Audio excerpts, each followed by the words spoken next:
in fact, it is so very necessary that we do continue to be intentional about creating space to inform and to experience joy.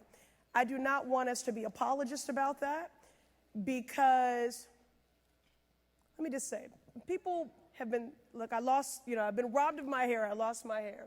And, I was saying to people, that's nothing new. Hardship is transcendent, hardship is universal. And for the issue of alopecia, of which there are millions of sufferers, certainly there are many black women. So I've been robbed of my hair, but black women have been robbed of things for a long time. So, right? So we were robbed of our men that were lynched. We were robbed of our children that we were separated from at the auction block and, on plantations. They tried to rob us of our beauty by criminalizing or violating our bodies. So that's nothing new. So I'm just going to say that it's all right to stand in joy, because when you are oppressed and marginalized, we give each other so much instruction about the armor that we need to put on to navigate and to negotiate the world and to do it safely. But joy is a necessary act of resistance as well. And because when we were enslaved and we were in the fields, we still had joy and we still had a song in our heart. And that's important too, okay? That's important too. When we have an administration that is looking to undo the gains that we have made, that is looking to exacerbate existing hurt, in a district, the Massachusetts 7th, 800,000 people strong, 53% people of color, 40% foreign-born, almost 40% single female-headed households. When this administration is coming for our humanity, for our democracy, for our civil rights and our civil liberties, for my self-agency and autonomy over my body, I'm not giving them my joy too. But that being said, that joy does need to fortify us for the work, legislative work. And so here we are in the Massachusetts 7th, and I'll wrap here. This is a district that is diverse, vibrant, and dynamic. It is also one of the most unequal in the country. Now, let me say this.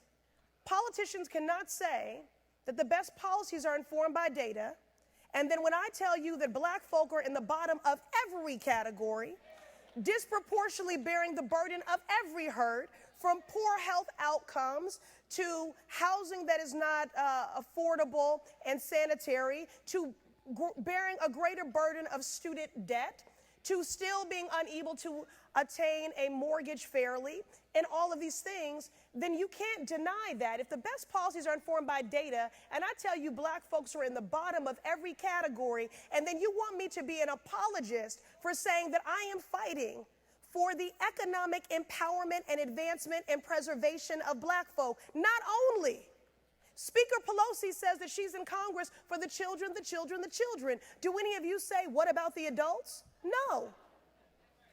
Only women and people of color are asked to be apologists for fighting for their very preservation, which is why, I promise I will close, but when you spoke of Black Lives Matter, yes, this federal government has created a category to further survey and police black activists called Black Identity Extremism. Yes, I'm an extremist about loving my people.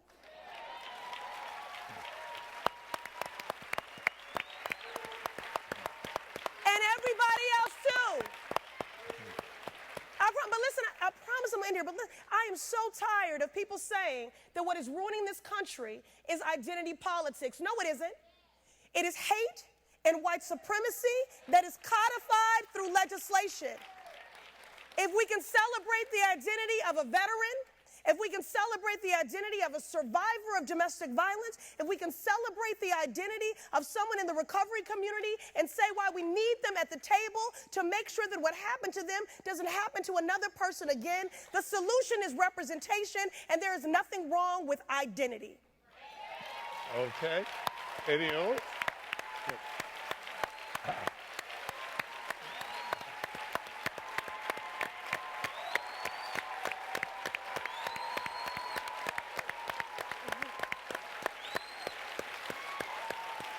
Would either of you like to add anything?